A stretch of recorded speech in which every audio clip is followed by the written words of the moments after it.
Good afternoon. Good morning.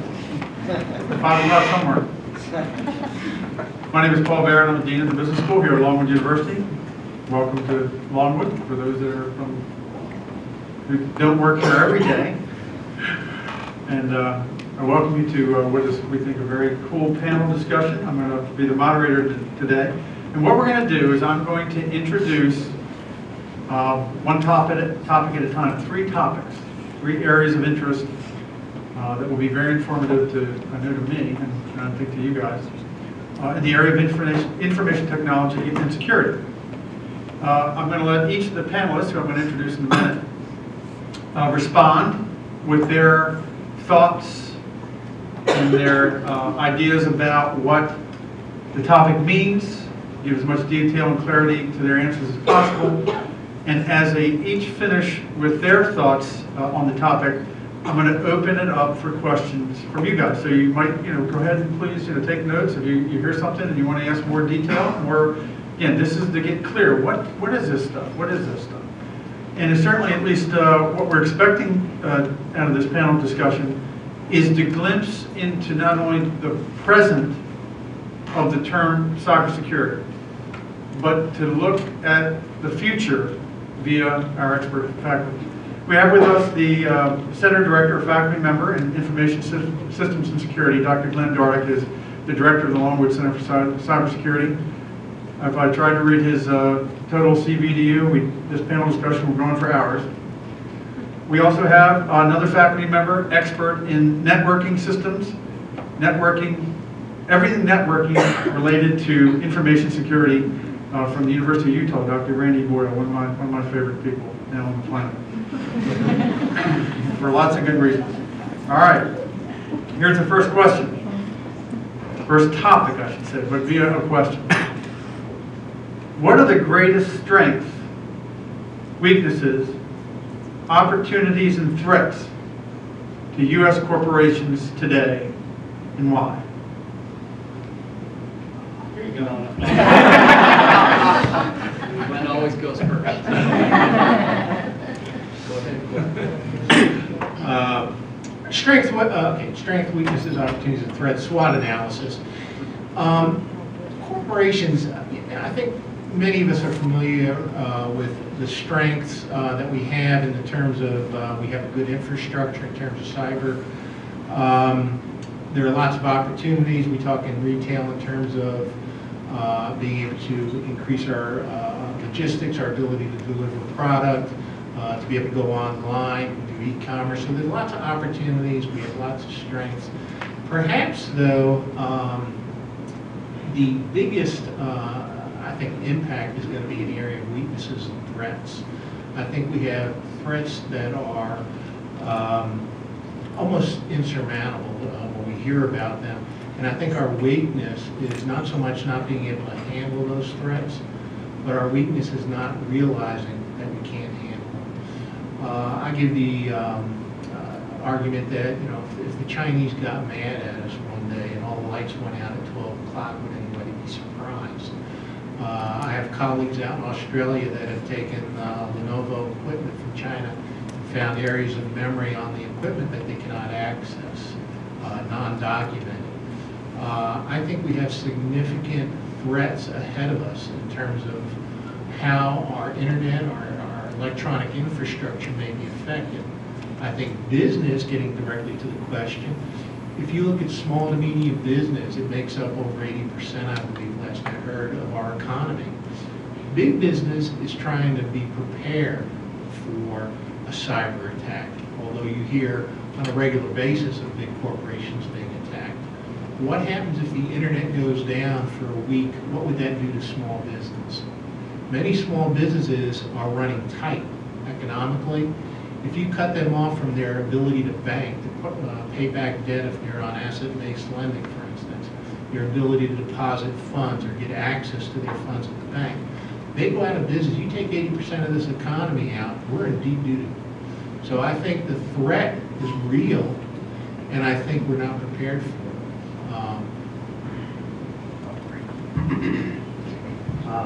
I actually agree a lot with what Glenn said. I'm not supposed to disagree, of course, but it dovetails. I think when you look at a SWOT analysis of technology, how it affects us, I think the two biggest are intellectual property and knowledge workers.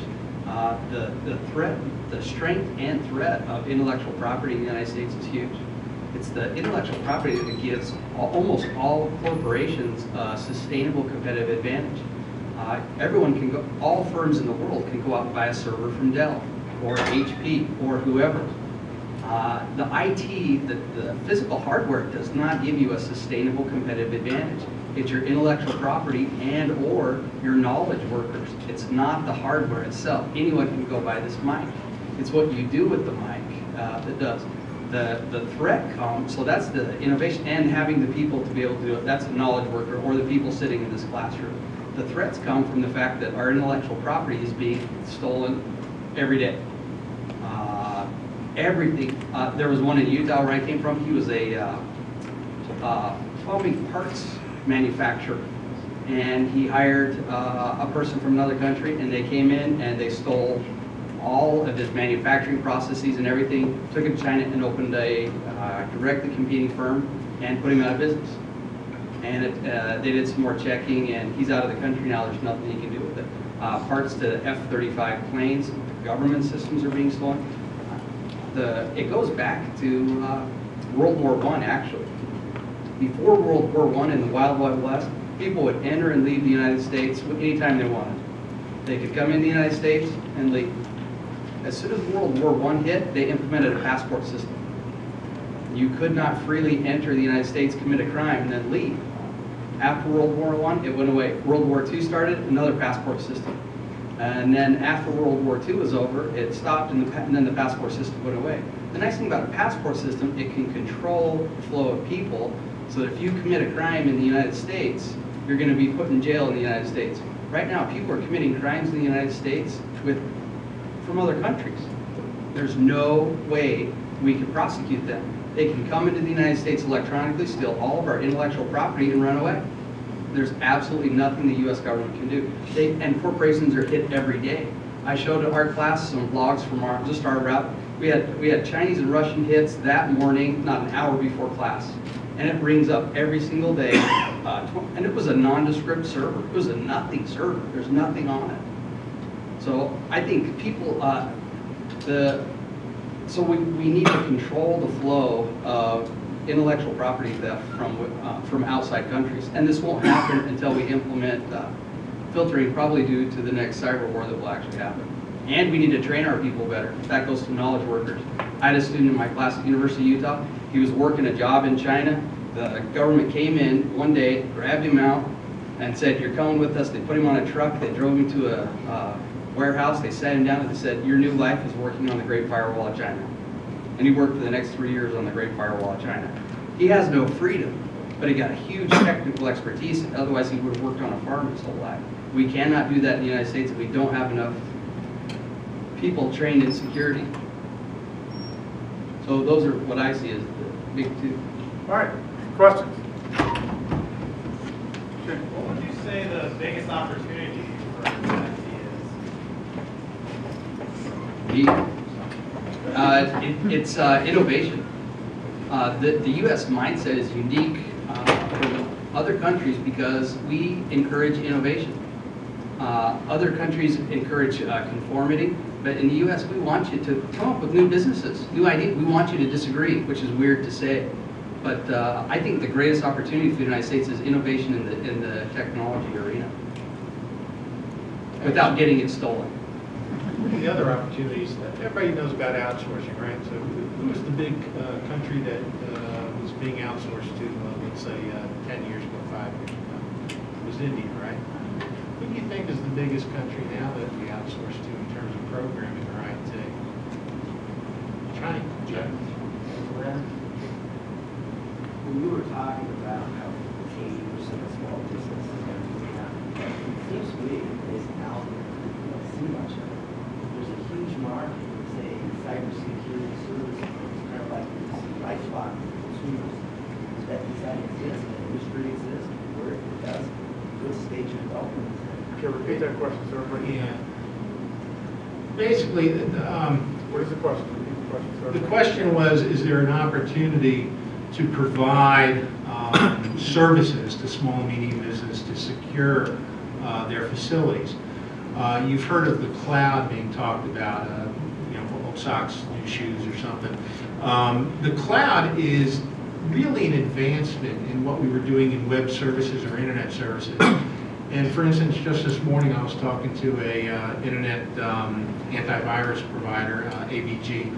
I think a lot of you have heard of AVG. They have the free software. They're coming out with a cloud version. So small businesses will be able to maintain their antivirus over the internet or over the cloud.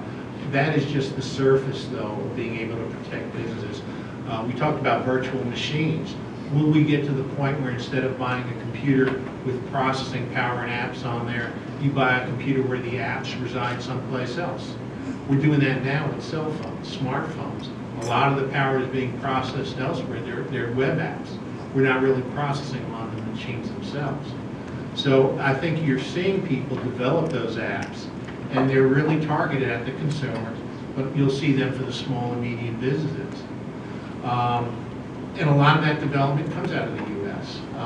Let me go back to the point I was making before. If we go from India to China, it's predicted in the next, I believe, 5 to 10 years, the biggest insourcer, the person providing outside services, outsourced services the most is going to be the U.S. Tide's going to actually flip around. We'll be providing outsourcing to other countries because of the infrastructure that we have here. So being able to provide those services, whether it's to small or medium businesses or whether it's to other countries and businesses in other countries, is going to be an opportunity. We're not going to be able to hire enough people in the U.S. to do that. We're going to have to increase our visas and get people to be brought in order to provide those services.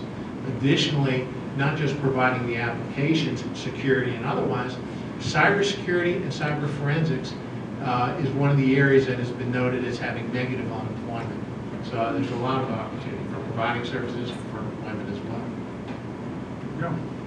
Questions? Other questions?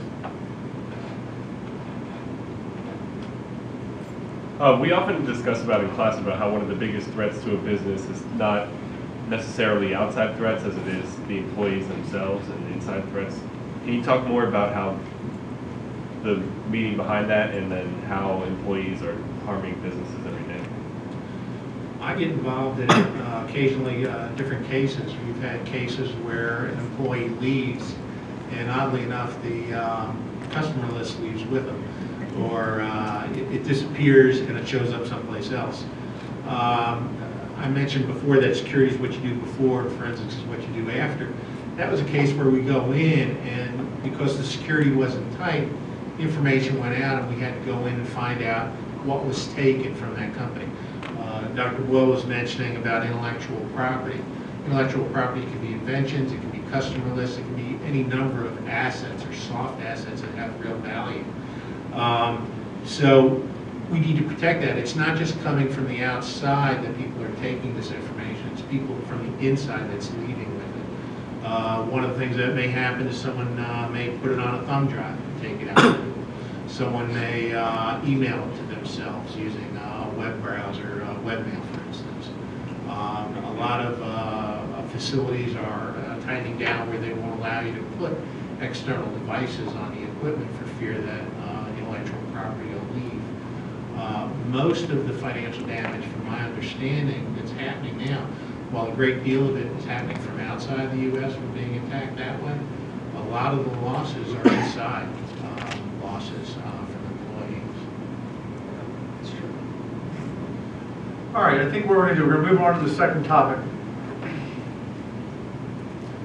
All right, panelists. What new or enhanced regulations do you believe would better protect U.S. corporations in the IT field security? Or do you think decreased regulation would better serve U.S. security interests?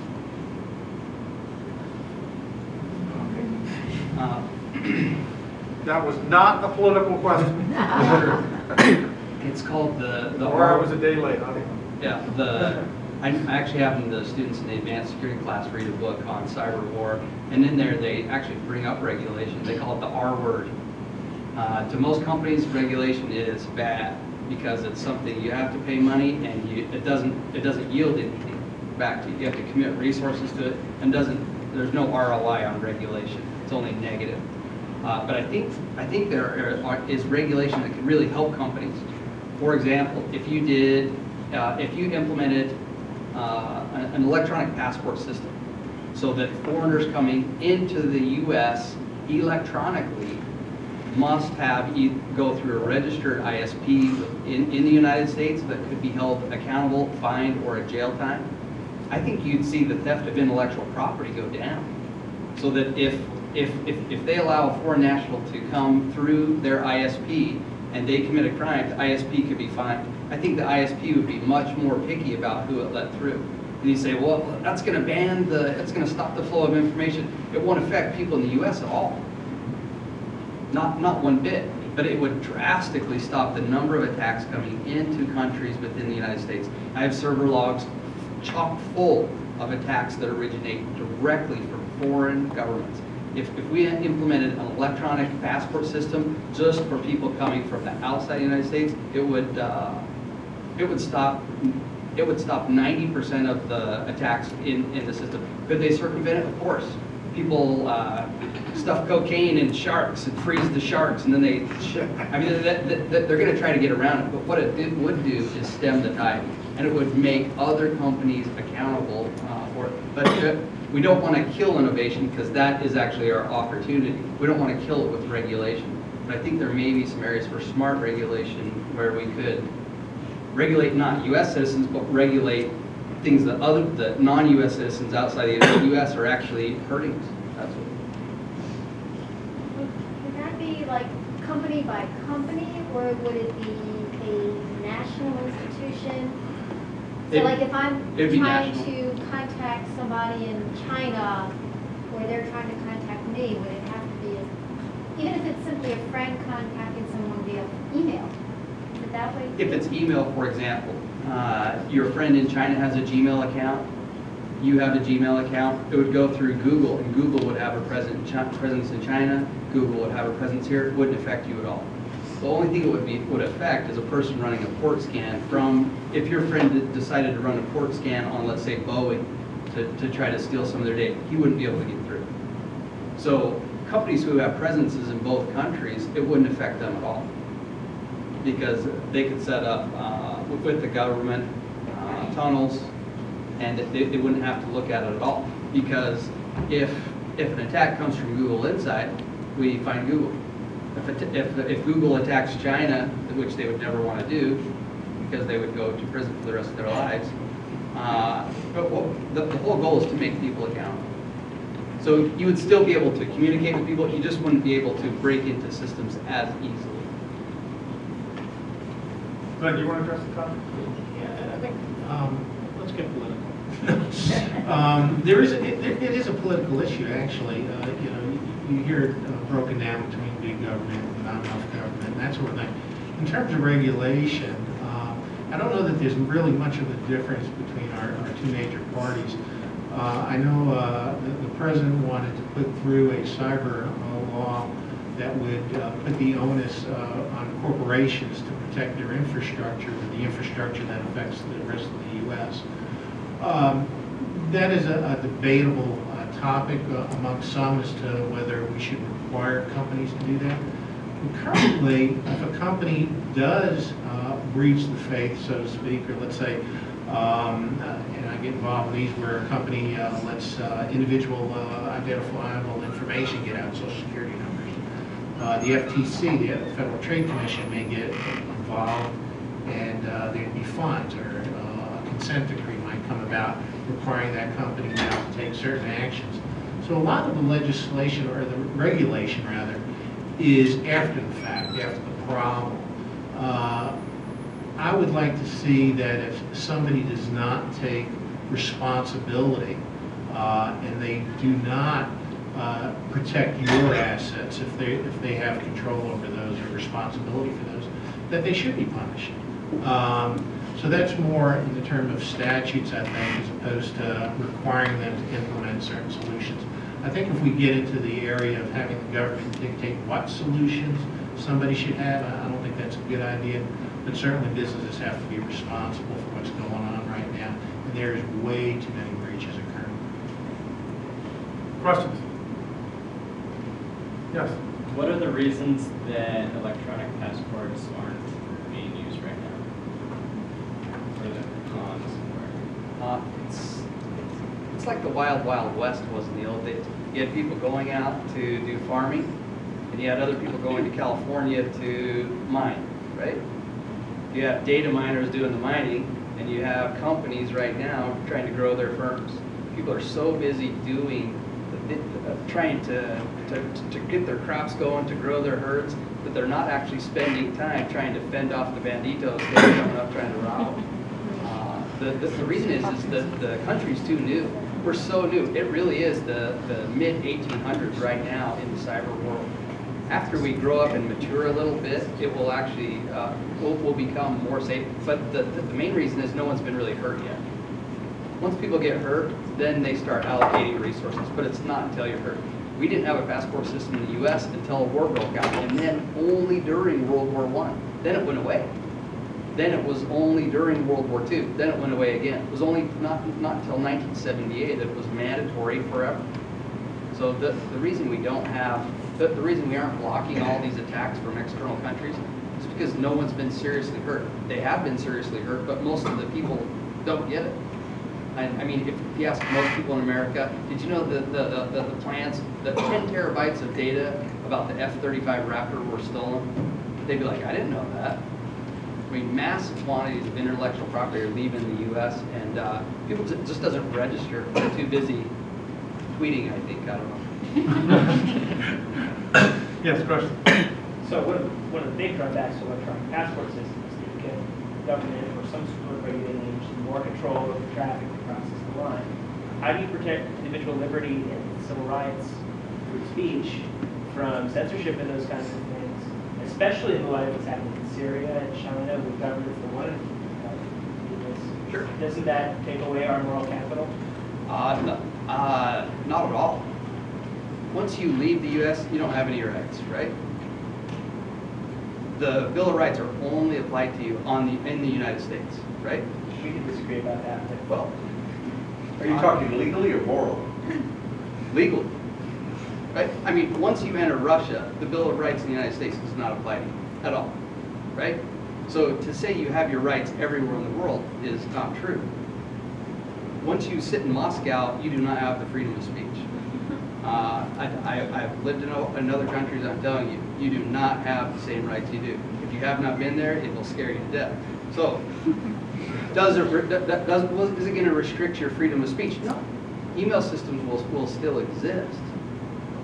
You can But still... now somebody that's regulating, somebody has the power, if they want to abuse it, to censor me, to decide that my traffic can get through, my traffic can't. It's true. Track what I'm doing and violate my privacy. It's true.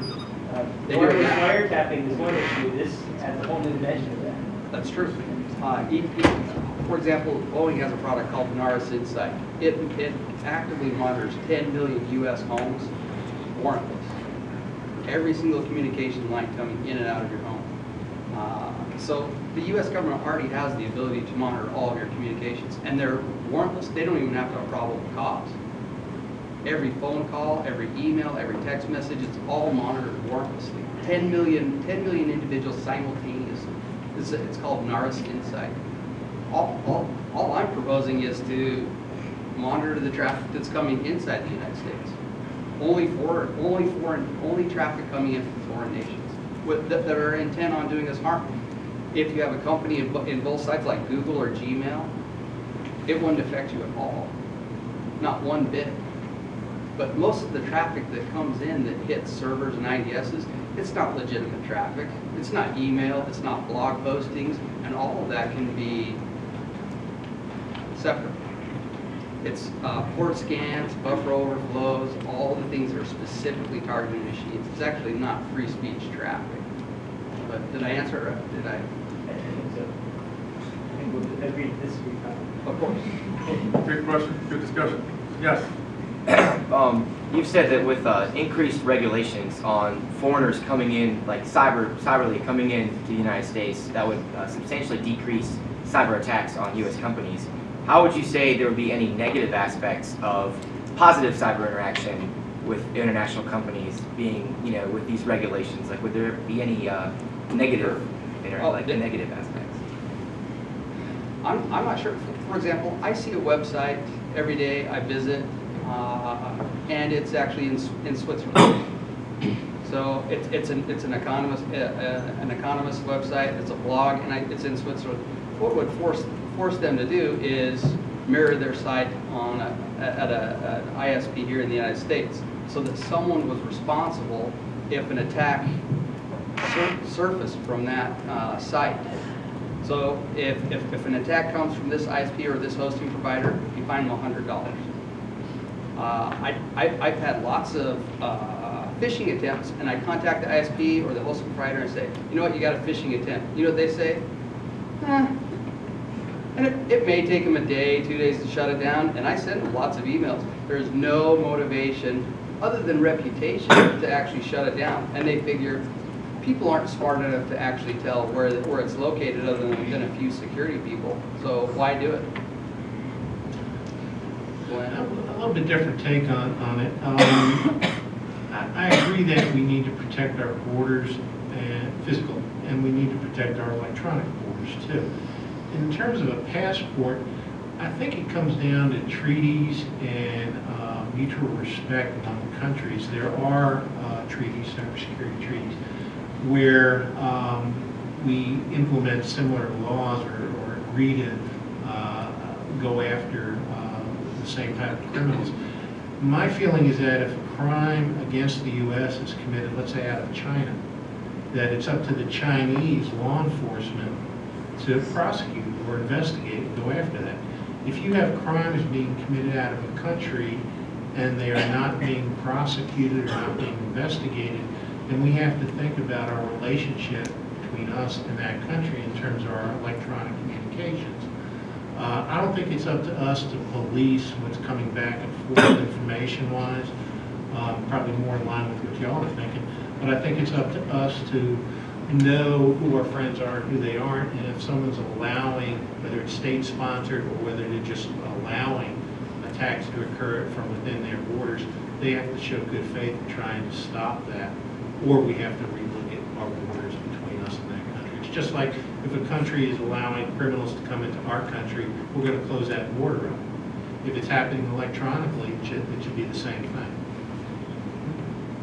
Other questions? Okay, we're going to move on. Last question. Actually, it's very similar to the first question. Could you think about and talk to us about the greatest strengths, weaknesses, opportunities, and threats 10 to 20 years from now? Can you begin to think, project out, with the technology moving so quickly, what does the future look like?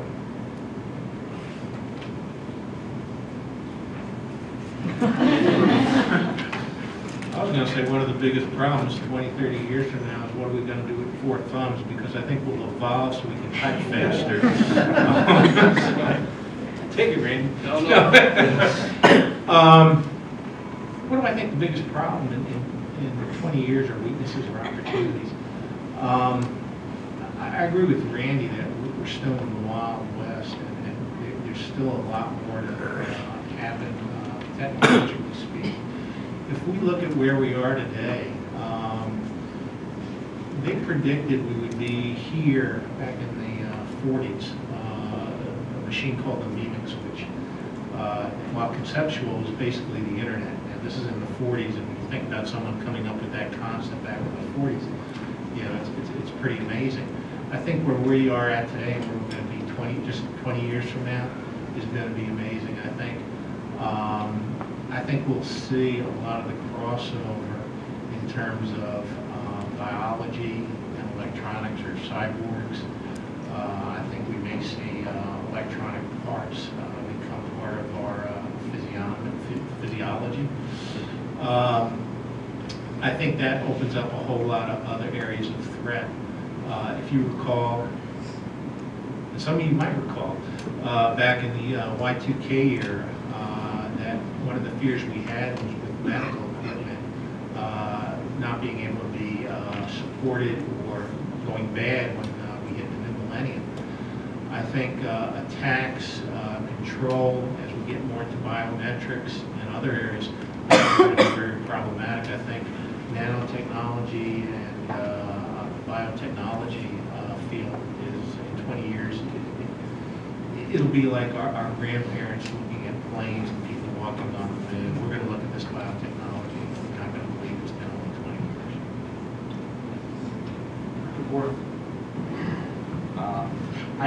I think it'll be the greatest threat will be to privacy, oddly enough. I just talked about curbing some of it, but not U.S. citizens' privacy, mostly, unless you're talking to a foreigner, but mostly it'll be privacy within the United States, mostly by the government violating our privacy. If you look at for example, the number of cameras controlled by government, million cameras in London, million cameras in Chicago. Every square inch of every single city will be covered by a camera. If you read, it just calls to mind Brave New World, 1984, all these classic novels. But it's not just cameras, but the integration of devices. We all carry a cell phone. My wife can actually, I was showing my intro class the other night, my wife actually can see within, it's about 10 feet where I'm at every second of every day. It's called, I can't remember what the app is. Right now I'd look it up, but it's on Google Maps. My phone tells us up, it triangulates through cell phone towers, and I shared with my wife, and she shares with me, and we each know where each other are. And you're like, oh, that's horrible. And if it's my wife, I don't care. She knows all I do is sit in the office and clickety-clackety at the keyboard. If my wife always calls me and says, oh, so I see you're back at Dairy Queen, Paul. Exactly. How did you know that? Oh, well, how come you're never in the office? You say you're going to work, but never, right? But I think as we get, I mean, people didn't think 25 years ago that this would be a computer, but this really is a computer. It's call it a telephone is really kind of an insult to the machine itself, but you're going to see integration of the interlinking of devices between that you wouldn't think possible, like your car, a lot of other machines, all the devices in your home. And I think the greatest threat is actually privacy to the individual, believe it or not, and it's mostly from the government. And there are not adequate protections for your data or your actions. I want to take one issue with that. I'm going to quote the very famous Pogo. Anybody know who Pogo is? Yes. Anybody know who Pogo is? We know what he said, don't we? I don't know who that is. Am I young? Yes. He said we have met the enemy, and they is us. I think our biggest threat to privacy is ourselves. The things we put on Facebook, the things we put on blogs. I talk to students, and you know, employers look on the internet and they find out all things about you. And you know, we tell people, you have to be careful what you put out there, you know, the pictures that show up and stuff like that. We have apps, as Dr. Boyle was talking, that we put on our phones. We're shoving this stuff out there. I mean, I'm afraid, I've got my cell phone, I'm afraid what's going on there, what's going to show up somewhere that shouldn't show up somewhere. But every time we sign on to something like Facebook and Twitter and we put these apps on our phones, how many people have apps on their phones, right? You install these apps. Do you remember the part where the app says you're allowing this app to do A, B, C, and D? Yeah, how many people actually read that? You know, the part that it says we can look at your contacts and we can look at where you are and we can post this and post that and look at everything else you're doing on your phone. How many people are concerned that this app that you just signed up for with these very legitimate folks isn't going to get bought by another company that's going to decide to use that app, maybe a little bit different in terms of your privacy? So I'll go with Randy on this, and that you know, the government can be a problem regarding privacy, but I think the big problem is us. So. I'll make one comment on what Glenn said. I was at a meeting of faculty members, and there was one professor. She was a professor from a large university, well known in California, and she said that that she was sitting in class and the students were doing their end of the semester presentations, and she looks up and there's her in a bikini. She said it was a fairly compromising pose. She was overseas with her son at a resort that, not clothing optional, but and the son had taken a picture jokingly, and then the son went home and posted on his Facebook page. Well, the kids in class knew her last name and heard her mention her son, so they Googled the son's Facebook page, saw the picture, and they thought it would be awesome to put it in their end of the semester presentation.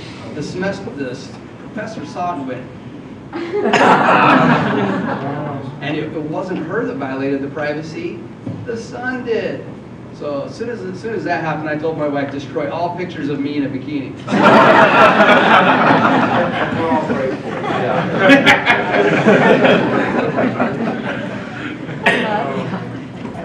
Don't marry Prince Boyle. Questions?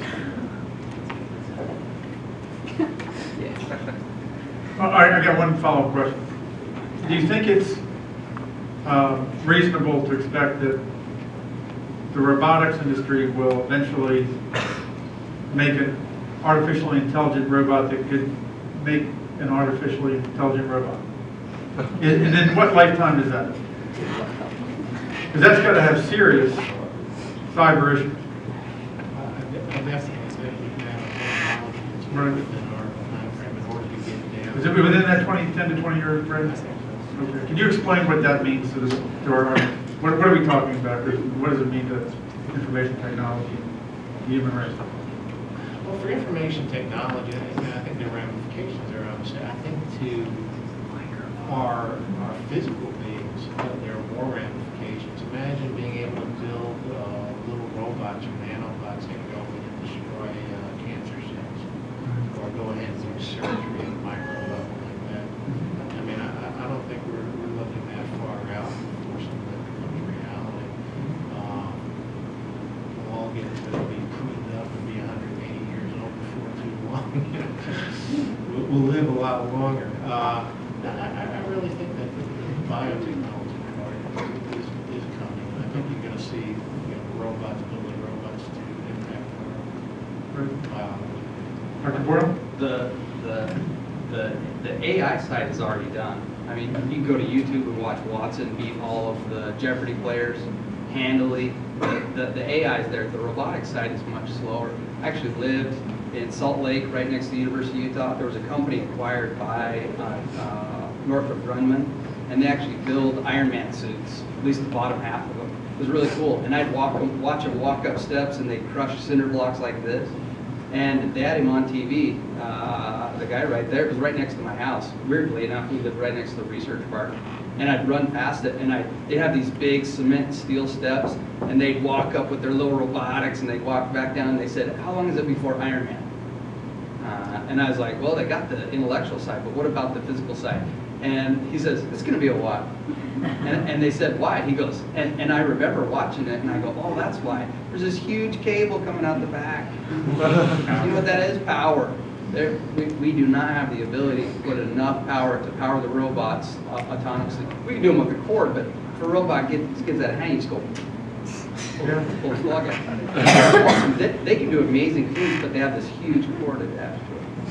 So, no Terminator yet. Any questions? Yes. I guess another one on the privacy side. As we always hear every year, there's always new privacy violations that are happening all the time. Companies that are violating their privacy, new laws that are now allowing the government to look at this and look at that without a warrant, like you spoke about.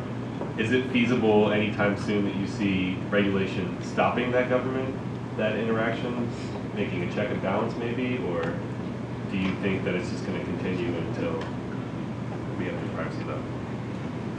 I'll say it's not going to happen until it happens to a politician.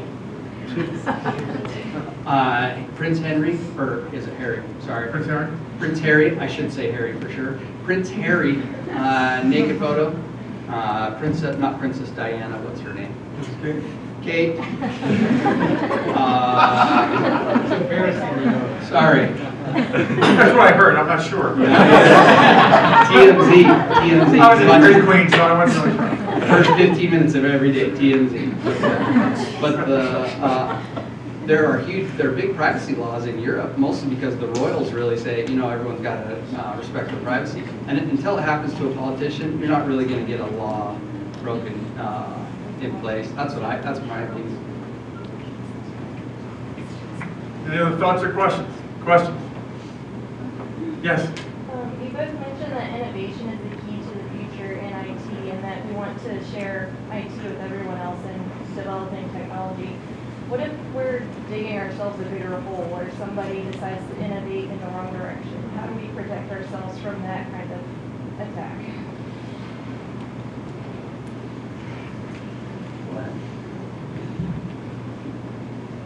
How do you protect from somebody misapplying technology? I don't know that you can prevent it. It's going to happen. It's just being able to deal with it. It's kind of like cybersecurity. It's a spy versus spy sort of world. It's one out of a chance. It's in order to prevent it or minimize the risk. It's keeping up with the technology and making sure that you're smarter than the next guy. In one breach recently, I was in a room with the management of the company, and my explanation to them was that they were breached, and that if they don't prosecute and follow through, they will be breached again. I said the people that did this are probably a lot smarter than everybody in this room combined, including me. There are people out there that are very highly technical and very capable. We need to invest in our own resources here to be able to fight that. But you're not going to stop it. You can fight it, you can prosecute it. There will be people out there that will always be trying to do something. I've got one case out of New York that's a stalking, and they're having a great time. They're sending emails and taunting these people, taunting the lawyers, and taunting to investment companies. And when things start to spread, the FBI is involved. This person has this feeling of immortality that he can't be touched. Maybe he will. You're not going to stop it. All right. I think we're going to stop for today. I thought this was a very interesting discussion. Thank you all for coming. Welcome to the Longwood Center for Cybersecurity.